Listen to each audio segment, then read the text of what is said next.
El idioma español, o también llamado castellano, es la segunda lengua del mundo por el número de personas que la hablan como lengua materna, solamente por detrás del chino mandarín, y su expansión y globalización crece a grandes pasos. ¿Pero cuál es el origen del español? Prepárate a iniciar un viaje en el tiempo y descubrir cómo se forjó esta lengua aprendiendo el origen y evolución del español o castellano.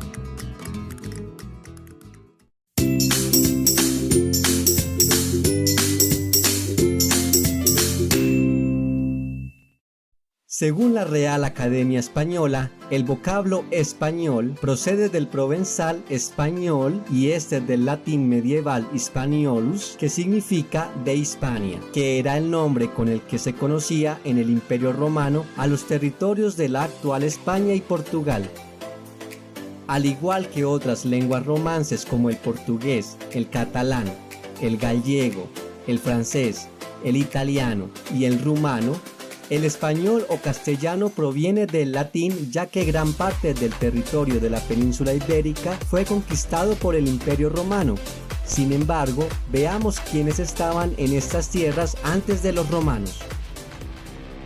Hacia el siglo VI a.C., los ibéricos comenzaron a mezclarse con los celtas, que eran poblaciones dispersas en la península ibérica, al igual que otros pueblos como los tartesios, los celtíberos, etc., y cuyas lenguas llamadas prerrománicas dejarían huella en el latín que llegaría después. No obstante, todos estos pueblos carecían de una unidad lingüística. Más adelante, en el siglo III a.C., comenzó el proceso de romanización, comenzando la gloriosa era del Imperio Romano, el cual designó el nombre de Hispania a estos territorios. Como todos los grandes imperios de la historia, el Imperio Romano de Occidente no sería eterno y vio su caída hacia el año 467 de nuestra era. Y para ese entonces el latín culto ya había perdido su importancia, por lo que rápidamente se vio reemplazado por el latín vulgar, el cual ya había sido influenciado por el griego, el celta y otras lenguas germánicas. Inmediatamente después de la desaparición del Imperio Romano, pueblos de origen germánico denominados visigodos ocuparon España y dominaron la península hasta el año 711, que es cuando el ejército musulmán cruzó el estrecho de Gibraltar y los derrotó. Parte del legado lingüístico del pueblo visigodo lo comprenden palabras como albergue, tregua y guardián. Los musulmanes ocuparon casi la totalidad de la península, excepto las tierras del norte, y conformaron la provincia llamada Al-Ándalus, consolidándose después en el Califato de Granada. Mientras tanto, en el norte prevalecerían los reinos cristianos que darían origen a las modalidades romances como el catalán, el asturiano, el aragonés, el gallego y naturalmente el castellano. Este último consistía en un dialecto primigenio en el condado medieval de Castilla, luego se convertiría en el Reino de Castilla en la región central al norte de la actual España. Al poco tiempo después de la ocupación árabe, comenzó un proceso llamado la Reconquista Española, en donde los reinos cristianos fueron ganando territorio a través de sucesivas unificaciones dinásticas, como la unión de León y Galicia con Fernando III de Castilla, y confinando el dominio de los árabes hacia el sur. Entre finales del siglo X e inicios del siglo XI se compusieron los primeros manuscritos en un dialecto romance claramente diferenciable del latín, denominados glosas emilianenses, provenientes del monasterio de San Millán de la Colliola en la comunidad autónoma de La Rioja, al norte de España, los cuales se consideran los escritos arcaicos más antiguos atribuidos al español y eran anotaciones que se escribían junto a textos en latín para que el público que no hablara esta lengua los entendiera. La creación de un idioma español estándar basado en el dialecto castellano comenzó en el siglo XIII con el rey Alfonso X, el Sabio. quien adoptó el castellano como lengua oficial para las traducciones de documentos y decretos oficiales, fundando la Escuela de Traductores de Toledo, la cual haría por primera vez publicaciones en una lengua diferente del latín. Toda una revolución cultural de la época.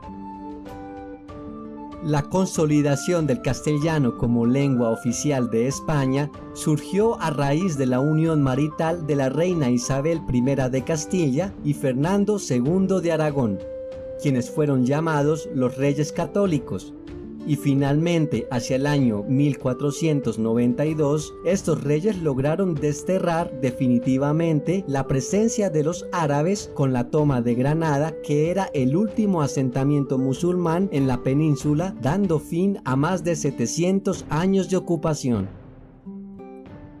Este tiempo dejó nada más y nada menos que alrededor de 4000 palabras de origen árabe en la lengua española, como por ejemplo almohada, aceituna, ajedrez, guitarra, cifra, cero, asesino, ojalá, zanahoria, etc.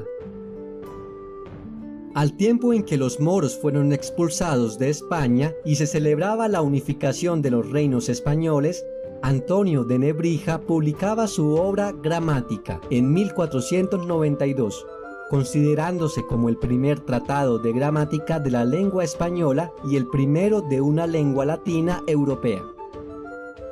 Coincidentemente, en ese mismo año, Cristóbal Colón, con la ayuda económica de los Reyes Católicos, emprendió el viaje que la historia conocería como el descubrimiento de América, mediante el cual el idioma español vería su oportunidad de expansión en las nuevas colonias americanas. Las lenguas originarias de América, principalmente el aymara, náhuatl, guaraní, maya, quechua, chibcha y taíno, hicieron numerosos aportes al léxico español, como en el caso de cancha, carpa, aguacate, chocolate, jaguar, tiburón, canoa, colibrí, huracán, caníbal, etc. Hacia los siglos XVI y XVII, considerados los siglos de oro de la literatura española, el avance del español por el mundo era imparable y la lengua evoluciona hasta convertirse prácticamente en lo que es hoy. Miguel de Cervantes Saavedra escribe su obra magna Don Quijote de la Mancha entre 1605 y 1616 y se convierte en el libro en lengua española más traducido del mundo. En el siglo XVIII, más exactamente en el año 1713, se crea la Real Academia Española, cuyo fin es dar al español una norma definitiva y evitar los malos usos, lo cual regiría la unidad lingüística a nivel mundial. Más de 2 siglos más tarde, en el año 1991, se crea el Instituto Cervantes, el cual es una institución pública con el objetivo de promocionar y enseñar la lengua española por todo el mundo. Como datos curiosos del español, en la actualidad es la segunda lengua más hablada de los Estados Unidos después del inglés. El español es el tercer idioma que más se escribe en Internet y casi el 8% de los internautas se comunican en esta lengua. No obstante, ocupa el segundo puesto en las redes sociales, tanto en Facebook como en Twitter, y también es el segundo idioma en importancia en Wikipedia. Los 5 países con más hispanohablantes son México con 132 millones, Estados Unidos con 42 millones de hispanohablantes nativos y más de 11 millones que lo hablan como segunda lengua, Colombia con 50 millones, España con 47 millones y Argentina con 44 millones. Y esto es todo por hoy. Si te gustó este video, no olvides darle like y suscribirte a este canal. Te invito a activar también la campanita para informarte cuando haya un nuevo video. Hasta pronto.